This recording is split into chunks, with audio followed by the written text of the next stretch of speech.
Bismillahirrahmanirrahim.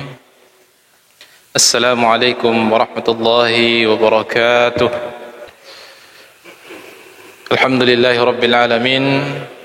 Wa bihi nasta'inu ala umurid dunya waddin. Asyhadu an la ilaha illallah wahdahu la syarika lah. Wa asyhadu anna Muhammadan abduhu wa rasuluh. الذي لا نبي ولا رسول أرسل بعده صلوات الله وسلامه عليه وعلى آله وصحبه ومن تبعهم بإحسان إلى يوم الدين أما بعد. قال الله جل وعلا في كتابه الكريم يا أيها الذين آمنوا اتقوا الله حق تقاته ولا تموتن إلا وأنتم مسلمون فإن أحسن الكلام كلام الله وخير الهدي هدي نبينا صلى الله عليه وسلم وشر الأمور محدثاتها فإن كل محدثة بدعة وكل بدعة ضلالة وكل ضلالة في النار. معاشر المسلمين إخواني في الدين أعزني الله وإياكم أجمعين. Alhamdulillah, senantiasa kita saling mengingatkan untuk bersyukur pada Allah Subhanahu wa taala atas segala nikmat yang Allah Subhanahu wa taala senantiasa terus Allah Subhanahu wa taala berikan kepada kita. Ada nikmat yang senantiasa berulang terus Allah berikan. Ada nikmat yang baru yang sebelumnya belum kita dapatkan, kemudian Allah berikan kepada kita. Dan begitu banyak nikmat Allah Subhanahu wa taala yang kita rasakan setiap harinya, bahkan setiap jam, menit dan detiknya Allah Subhanahu wa taala mencurahkan nikmat dan rahmatnya kepada kita. Salawat dan salam senantiasa kita kirimkan dan aturkan kepada qudwah dan teladan kita, junjungan dan panutan kita Rasulullah sallallahu alaihi wasallam, Nabi yang diutus oleh Allah Subhanahu wa taala basyiran wa nadhira, sebagai pembawa kabar gembira sekaligus membawa peringatan. Kabar gembira yang begitu banyak yang beliau sampaikan kepada siapa saja yang meneladani beliau sallallahu alaihi wasallam, dan juga peringatan yang tidak kalah banyaknya dan tegas kepada orang-orang yang tidak meneladani beliau sallallahu alaihi wasallam atau bahkan senantiasa menyelisihi apa yang beliau bawa. Hadirin yang dimuliakan Allah Subhanahu wa taala, pada pertemuan kali ini terakhir pembahasan atau hadis-hadis seputar keutamaan Qiyamul Lail, dan sekali lagi ini menunjukkan keutamaan yang luar biasa yang mana Rasulullah sallallahu alaihi wasallam memberikan perhatian yang begitu besar, memberikan perhatian yang luar biasa tentang perkara ini. Tentang hadis-hadis berkaitan dengan hal ini. Ini menunjukkan keutamaan yang luar biasa dibanding dengan ibadah-ibadah atau solat-solat sunnah yang lainnya. Dan memang dalam pembahasan kitab dan hadis-hadis Nabi SAW ada dua metode yang biasa dipakai oleh para ulama kita dan termasuk para asatidzah kita dalam membahas kitab-kitab hadis.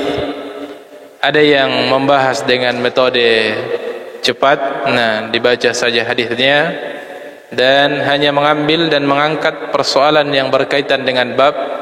Maka ini metode yang cepat, satu buku bisa selesai dalam waktu yang ringkas.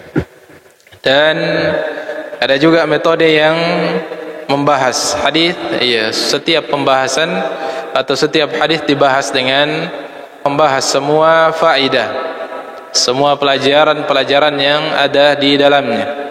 Karena tentu ini kesempatan yang sangat berharga. Nah, kesempatan yang sangat berharga melewati dan mendengarkan, membaca satu dari wasiat-wasiat Nabi SAW yang boleh jadi hanya sekali kita lewati.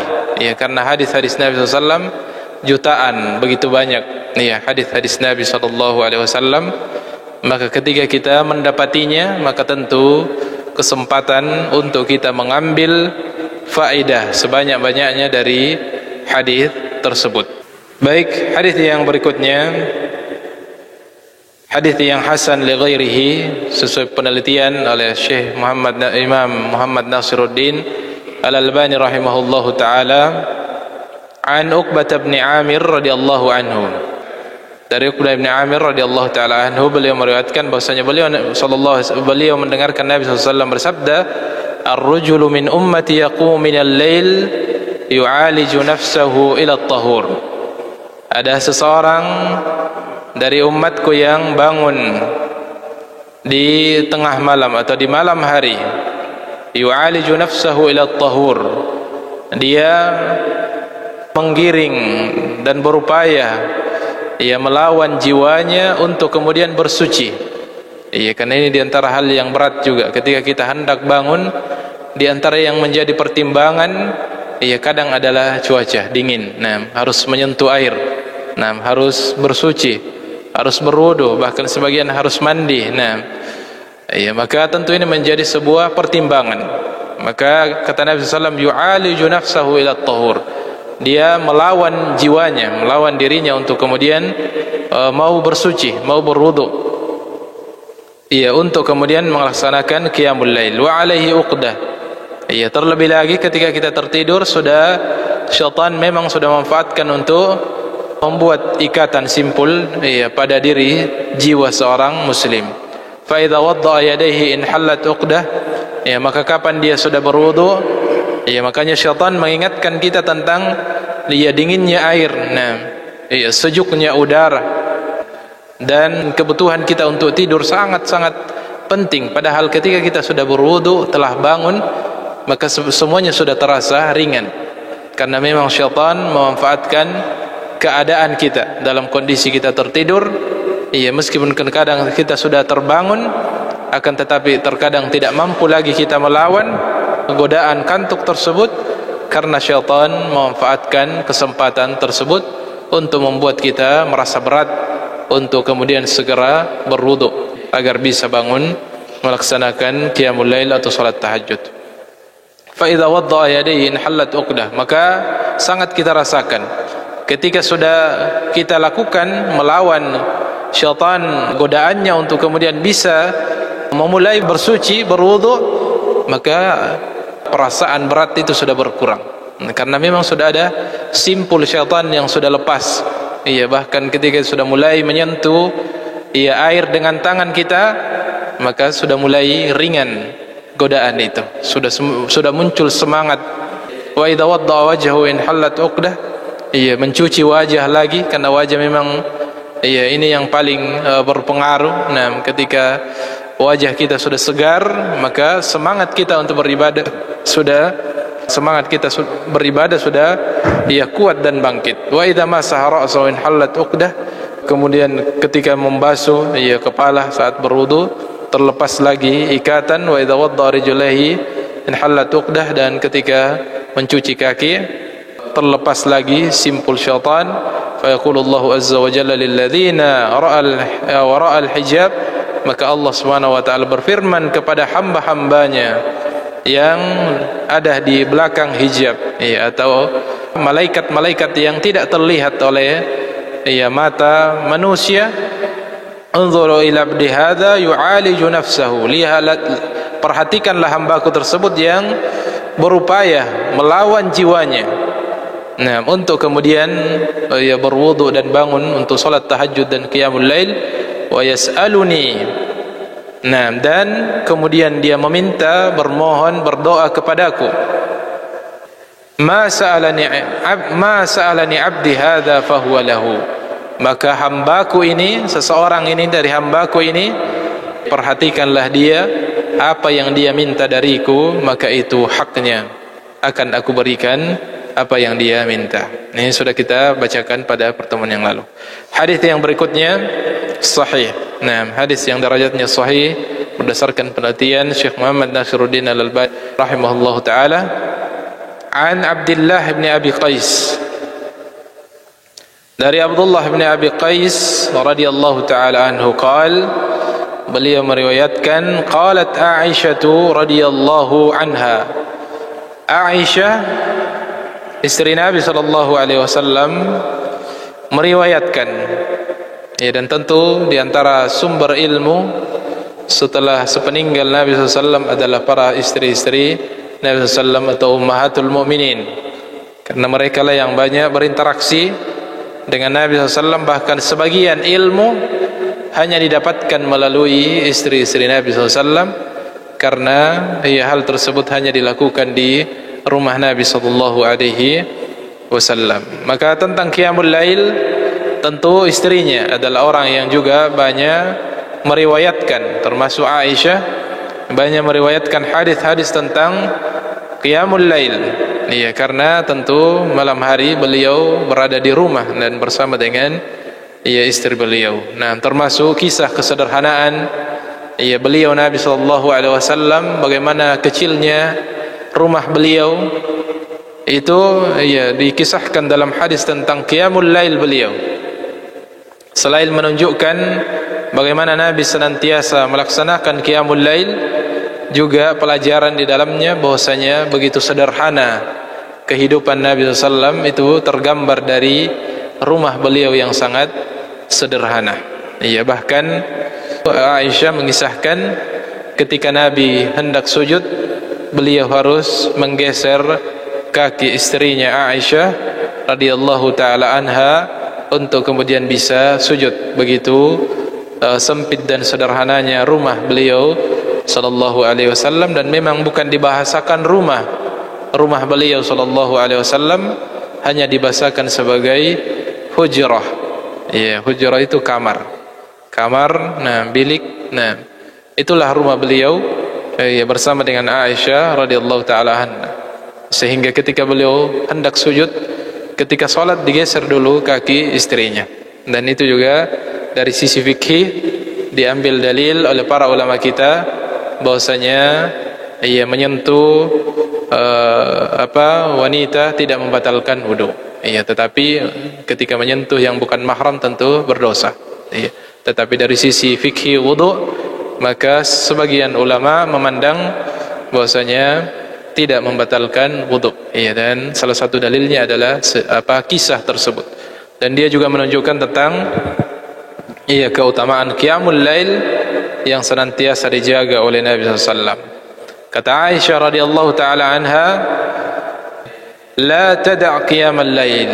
Nah, jangan sekali-kali kalian tinggalkan Qiyamul Lail. Jangan kalian tinggalkan Qiyamul Lail. Nah, fa inna Rasulullah sallallahu alaihi wasallam kana la yad'ahu. Adalah karena Nabi SAW, karena sesungguhnya Nabi SAW tidak pernah meninggalkannya. Ini menunjukkan keutamaan yang luar biasa.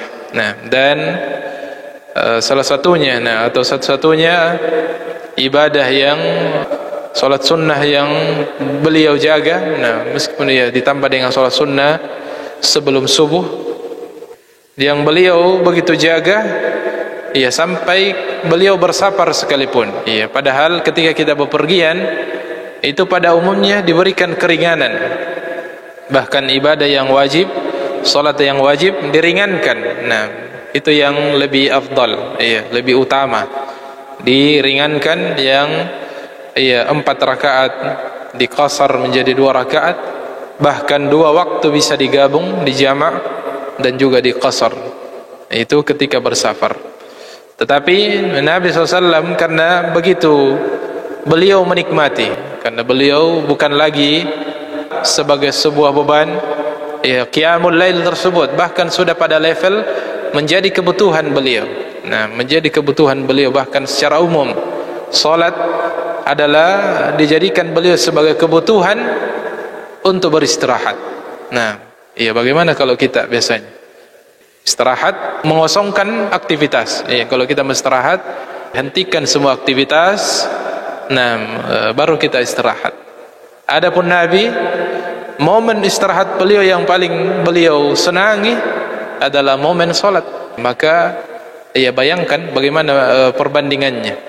Keinginan kita untuk istirahat dengan menghentikan semua aktivitas, sedangkan Nabi SAW keinginan beliau beristirahat adalah dengan mengerjakan salat.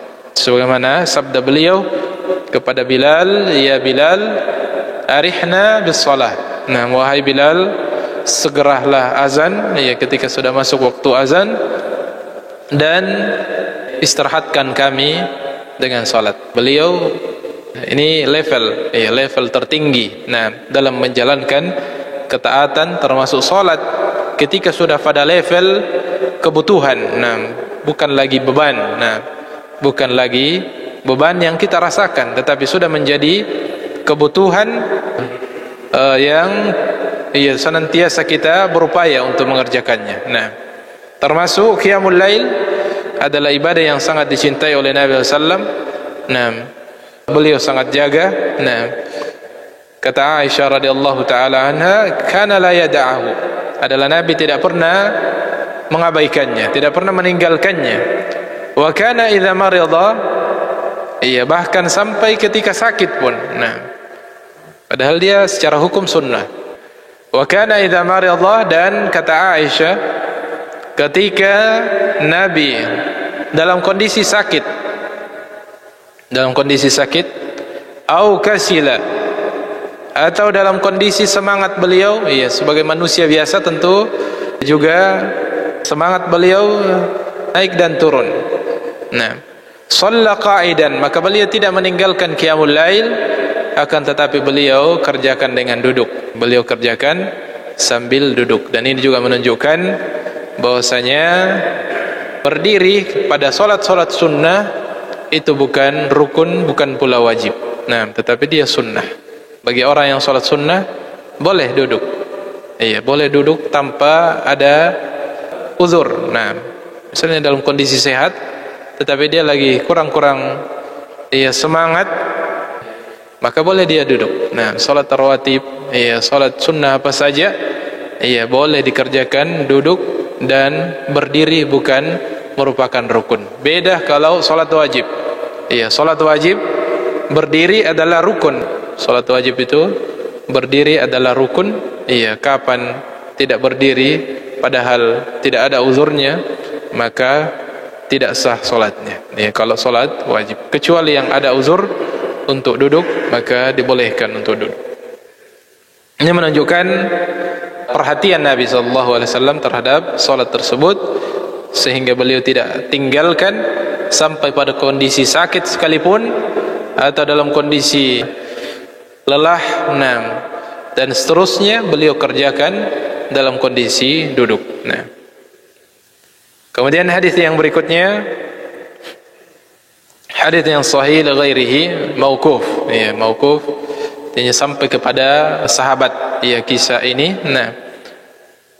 an Tariq bin Shihab, dikisahkan oleh Tariq bin Shihab, annahu bata 'inda Salman. Bahwasanya Tariq bin Shihab ini, boleh jadi beliau adalah seorang tabi'in, sengaja bermalam di rumah sahabat yang mulia Salman Al-Farisi.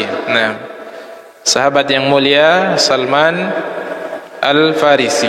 Dan ini biasa para sahabat, karena para salafus saleh, sahabat ataupun tabi'in, mereka begitu bersemangat dalam meneladani dan mencontoh orang-orang baik di antara mereka.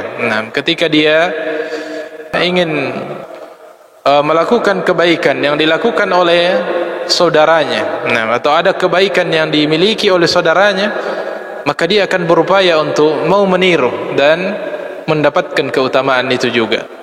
Sebagaimana kisah seorang yang dikatakan Nabi SAW dijamin masuk surga. 3 kali Nabi SAW mengatakan, sayamurru alaikum rajulun min ahlil jannah, akan lewat di hadapan kalian seorang laki-laki yang dia adalah calon penghuni syurga. Nah, maka para sahabat tentu begitu iri dengan janji tersebut, dengan jaminan tersebut. Nah, siapa yang tidak ingin dengan jaminan tersebut? Maka dia penasaran dengan apa yang dia lakukan. Maka dia mendatangi rumahnya bermalam 3 malam dan seterusnya. Ini semangat para sahabat untuk mendapatkan keutamaan dan meniru kebaikan yang ada pada saudaranya, dan ingin mendapatkan keutamaan juga seperti yang dikerjakan oleh saudaranya. Maka Tariq bin Syihab bermalam di rumah Salman Al-Farisi radhiyallahu taala anhu liyanzur ijtihadahu, untuk melihat bagaimana mujahadah, bagaimana kesungguhan ibadah Salman Al-Farisi ketika di rumahnya. Nah, ini semangat untuk meneladani dan meniru dan mengambil pelajaran dari saudaranya. Nah, apalagi dia Salman seorang sahabat yang mulia. Syihab menceritakan, faqama yusalli min akhiril lail, maka dia melihat Salman Al-Farisi bangun salat lail di akhir-akhir malam. Di akhir malam. Faka'annahu lam yara alladhi kana yadhunnu. Maka Tariq bin Syihab, menurut pantauan beliau, apa yang beliau sangka, apa yang beliau harapkan, belum sesuai dengan yang beliau bayangkan. Beliau bayangkan Salman sebagai seorang sahabat akan bangun dari tengah malam, mungkin sampai subuh, beliau sholat, atau sebagian besar dari malam akan beliau habiskan dengan sholat. Namun ternyata Salman Al-Farisi, beliau sholat lailnya di penghujung malam. Fa dzakara dzalika lahu faqala Salman, maka Tariq bin Syihab kemudian menyampaikan langsung kepada Salman Al-Farisi bahwasanya sebenarnya saya bermalam, ini tidak dikisahkan apa alasan yang beliau sampaikan sebelumnya kepada Salman untuk bermalam, tetapi setelah melihat salat malam Salman yang berada di ujung malam atau di akhir waktu qiyamul lail, beliau bangun, beliau pun menyampaikan kepada Salman secara langsung bahwasanya sebenarnya ada maksudnya untuk bermalam, untuk melihat bagaimana kesungguhan qiyamul lail dari Salman, tetapi yang beliau lihat adalah Salman Al-Farisi, beliau qiyamul lailnya di sisa atau penghujung malam. Faqala Salman, maka Salman Al-Farisi kemudian menyampaikan atau mengatakan kepada Tariq bin Syihab, beliau bernasihat. Bagaimana pandangan beliau? Hafidhu ala salawatil khams. Pertama yang beliau ingatkan, jagalah salat 5 waktu. Jagalah salat 5 waktu. Itu yang paling pertama. Fa innahunna kaffaratun. Karena sesungguhnya salat 5 waktu ini adalah penghapus dosa. Sebagaimana dalam hadis yang lain disebutkan, salat 5 waktu ini seperti sungai yang ada di hadapan rumah seseorang, yaktasilu minhu 5 marrat, kata Nabi SAW, yang seseorang itu mandi darinya 5 kali dalam sehari semalam, kata Nabi SAW, fahal yabqa minhu danasun syai'u, kalau dia sudah mandi 5 kali sehari semalam, apakah masih ada tersisa noda pada dirinya?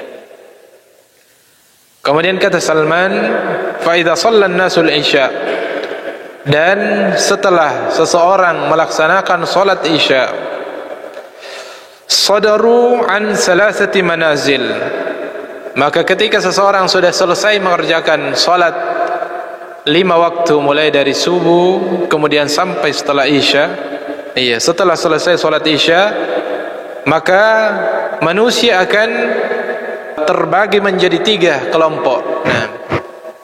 Dalam durasi antara waktu Isya sampai subuh. Nah, akan terbagi 3 seseorang dalam mengisi waktunya, atau terbagi 3 kelompok manusia atau seorang muslim.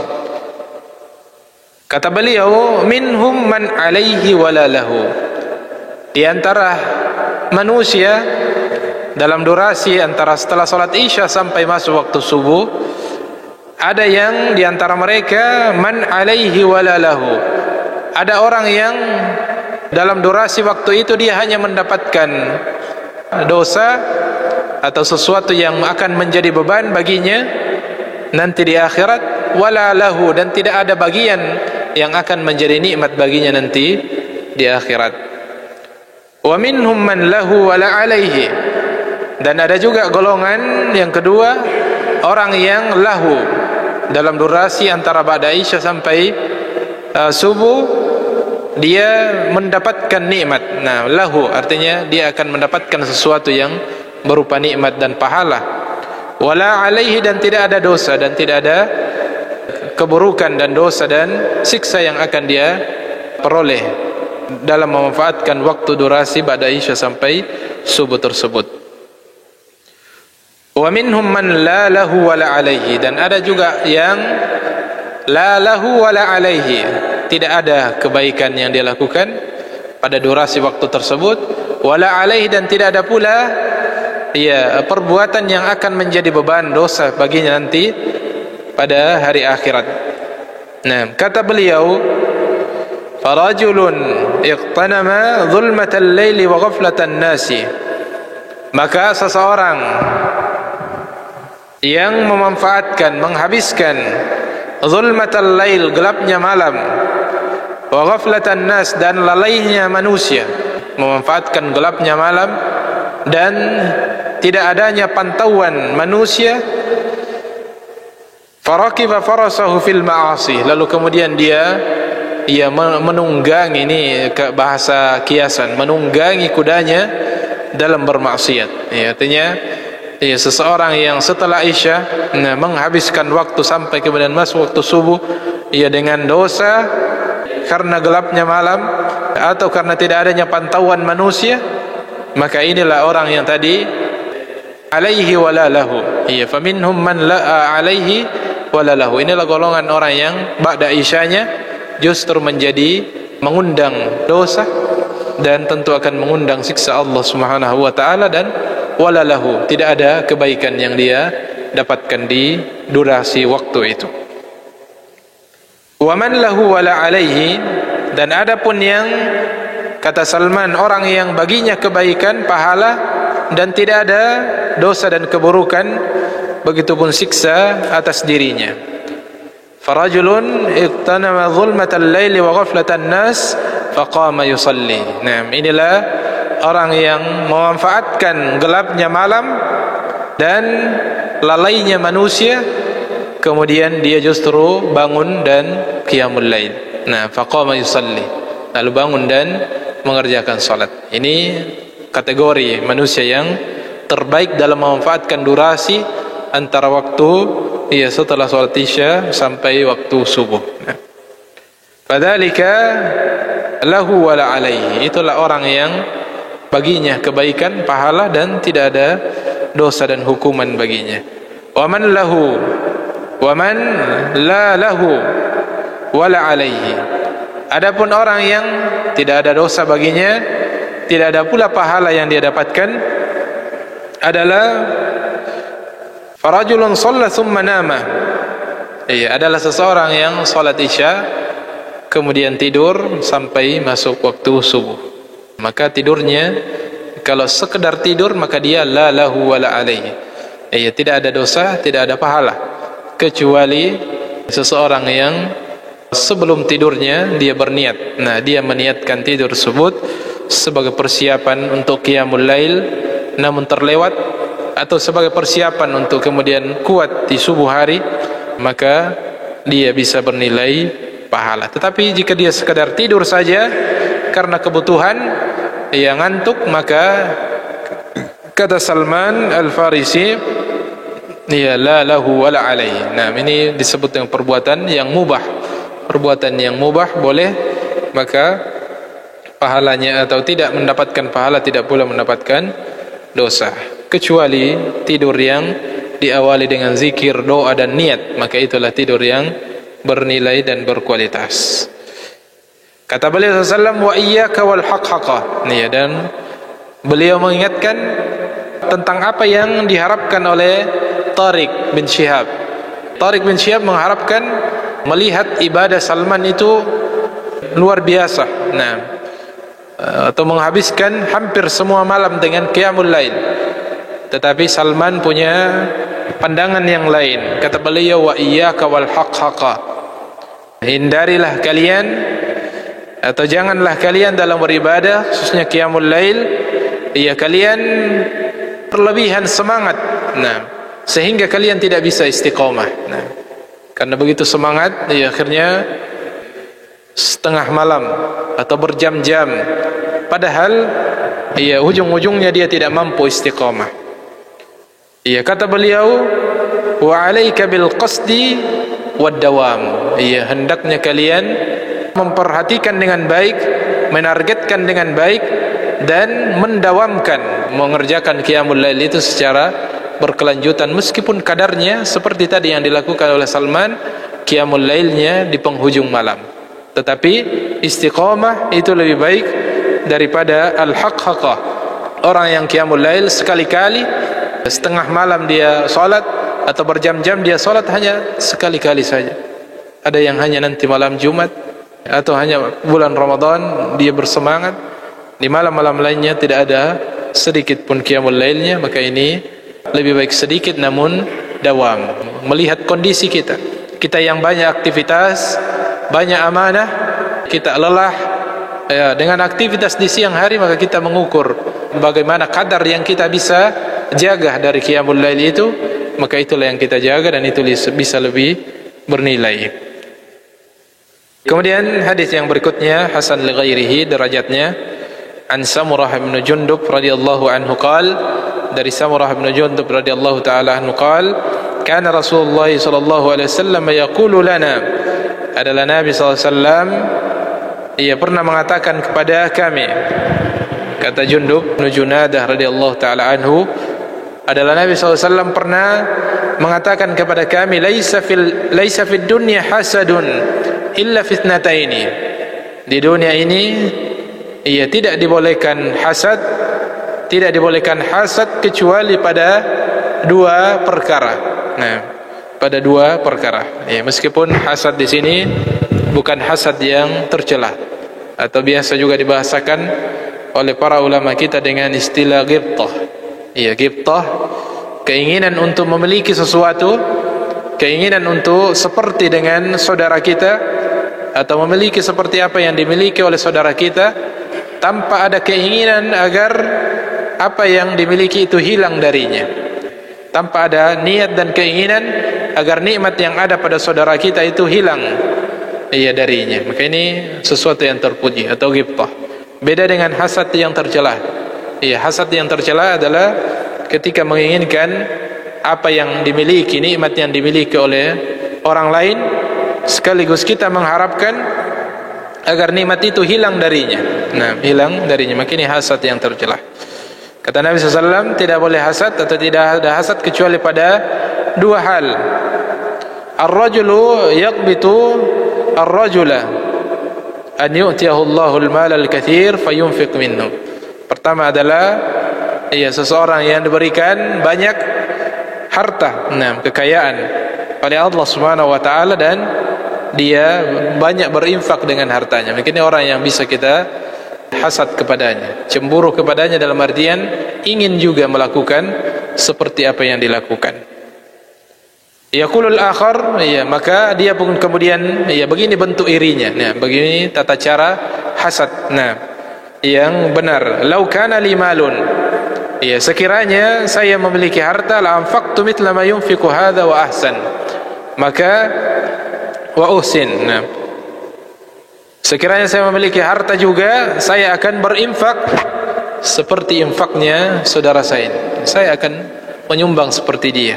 Saya akan berbuat seperti dia dengan harta sekiranya iya Allah memberikan saya semisal dengannya, wa uhsin, dan saya akan lebih baik lagi, fa huwa yuhsiduhu, iya maka ini yang dimaksud dengan hasad, dan ini terpuji. Ya, bahkan dalam hadis yang lain lebih jelas lagi Nabi SAW mengatakan fa ajruhum sawa, iya boleh Allah Subhanahu wa taala akan memberikan pahala yang sama. Iya, dia belum diberikan kekayaan, belum diberikan harta, tetapi karena hasad yang baik, niat yang baik tersebut, dia kemudian Allah berikan pahala yang sama dengan orang yang sudah berinfak, iya dengan sesungguhnya. Wa rajulun yaqra'ul Qur'ana fayaqumu minal lail.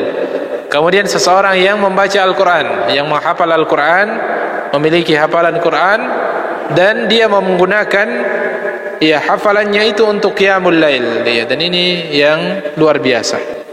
Ya, ketika hasad kepada orang yang memiliki bacaan Quran atau memiliki hafalan, namun hafalannya itu dipakai untuk qiyamul lail, inilah yang patut dicemburui. Nah, patut dihasad dengan hasad yang baik. Iya, ketika dia menjadikan modal hafalannya Al-Qur'annya itu sebagai bacaan untuk qiyamul lail. Fahuwa yahsidu ala qiyamihi wa ala ma'allamahu. Kemudian juga apa yang diajarkan dari ilmunya. Fayaqul, lalu dia mengatakan, law 'allamani Allahu mithla hadza lakumtu mithla ma yaqum. Sekiranya Allah mengajarkan padaku ilmu dan memberikan kemampuan kepadaku untuk menghafal Al-Quran seperti dia, lakumtu, maka saya akan berdiri menggunakannya untuk qiyamul lail. Nah, kemudian hadis yang berikutnya, an Abdullah bin Amr, dari Abdullah bin Umar, Abdullah bin Umar radhiyallahu taala anhuma, qala Rasulullah sallallahu alaihi wasallam, ya kurang lebih sama, la hasada illa fitnatain, tidak ada hasad kecuali terhadap dua hal. Nah, rajulun atahu Allahul Quran, seseorang yang diberikan Al-Quran oleh Allah Subhanahu wa taala, fahuwa yaqumu bihi ana al-laili wa ana an-nahar, lalu dia menggunakannya untuk beribadah, salat pada siang hari dan malam hari. Wa rajulun atahu Allahu malan, dan seseorang yang diberikan harta oleh Allah, fahuwa yunfiqu ana al-laili wa ana an-nahar, lalu dia berinfak di siang hari dan di malam hari. An Yazid bin al-Akhnas, nah, dari Yazid radhiyallahu taala anhu, anna Rasulullah sallallahu alaihi wasallam qala, bahwasanya Rasulullah sallallahu bersabda, la tanafas bainakum illa fi ithnatain. Ya, jangan kalian, atau tidak ada persaingan, perlombaan di antara kalian kecuali pada dua hal. Rajulun atahu Allahu Quran, ini sama kurang lebih, namun dengan motivasi yang, cara Nabi memotivasi dengan cara yang berbeda.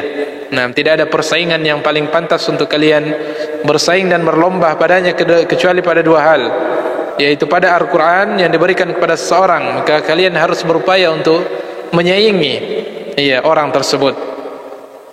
Fayaqulu rajulun law anna Allah atani, nam, iya, kurang lebih sama tadi, yang diberikan Al-Quran dan diberikan harta. Nah, maka disitulah kita perlu berlomba. Ya, boleh kita bersemangat untuk mencari harta. Nah, bersemangat dalam upaya usaha dan bisnis kita dengan niat yang shadiq, niat yang jujur, bahwasanya kita ingin menjadi orang yang banyak berinfak. Maka ini niat yang baik. Ya, bukan dengan niat-niat yang lain. Nah, ingin pamer, ingin menyombongkan diri, ingin dibanggakan, maka ini adalah niat-niat yang keliru. Kemudian yang terakhir, an Fudalah bin Ubaid wa Tamim ad-Dari radhiyallahu taala anhuma, dari Nabi SAW, beliau bersabda, man qara'a 10 ayatin fi lailatin, iya, barang siapa yang membaca 10 ayat dalam qiyamul lail, pada malam hari, kutiba lahu qintarun minal ajr, maka dia dicatat baginya 1 qintar pahala. Wal qintaru, dan kata Nabi SAW, 1 qintar khairu minad dunya wa ma fiha, itu nilainya, ya, jika dinilai dia lebih berharga daripada dunia dan seisinya. Fa idza kana yaumul qiyamah yaqulu rabbuka azza wa jalla, dan nanti pada hari kiamat, ya, Allah Subhanahu wa taala berfirman, iqra wartaqi, ya, naik, baca dan naiklah. Nah, Bikulli ayatin darajah, karena setiap ayat yang dibaca adalah satu derajat. Dan kata para ulama kita sebagiannya adalah kaitannya dengan hadis ini, bahwasanya ayat-ayat yang akan kita baca nanti dan akan mengangkat derajat kita di surga adalah ayat-ayat yang kita baca pada qiyamul lail. Nah, ayat-ayat yang kita baca pada qiyamul lail sebagaimana urutan ayat ini. Meskipun ada yang menyebutkan secara umum semua hafalan kita, semua hafalan yang kita hafal itu nanti akan kita baca dan kita naik derajat kita di surga. Pada setiap satu ayat yang kita baca diangkat derajat kita. Dan dalam konteks hadis ini bisa lebih khusus lagi, ayat-ayat yang kita baca pada qiyamul lail itu akan kita baca kembali, kita akan disuruh untuk membacanya oleh Allah Subhanahu wa taala, dan setiap ayat akan mengangkat derajat kita. Kemudian Rasulullah bersabda, "Man qama bi syri ayatin lam yuktab minal ghafilin."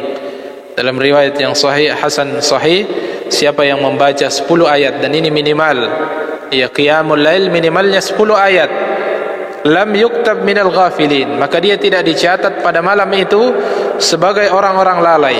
Maka minimal kita membebaskan diri kita dari kategori orang-orang yang dicatat sebagai orang lalai di malam itu, dengan 10 ayat. Dengan 10 ayat, dan itu yang paling minimal. Nah,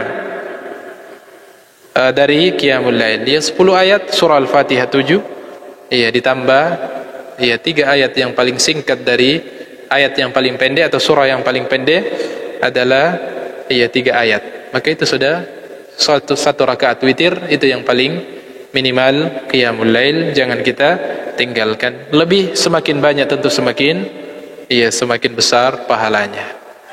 Selesai pembahasan tentang bab keutamaan qiyamul lail. Tinggal mari kita mujahadah, bersungguh-sungguh meniatkan dengan baik dan memohon kepada Allah Subhanahu wa taala untuk diberikan kekuatan dan taufik hidayah untuk bisa mengamalkan satu sunnah yang sangat agung ini, sangat mulia ini.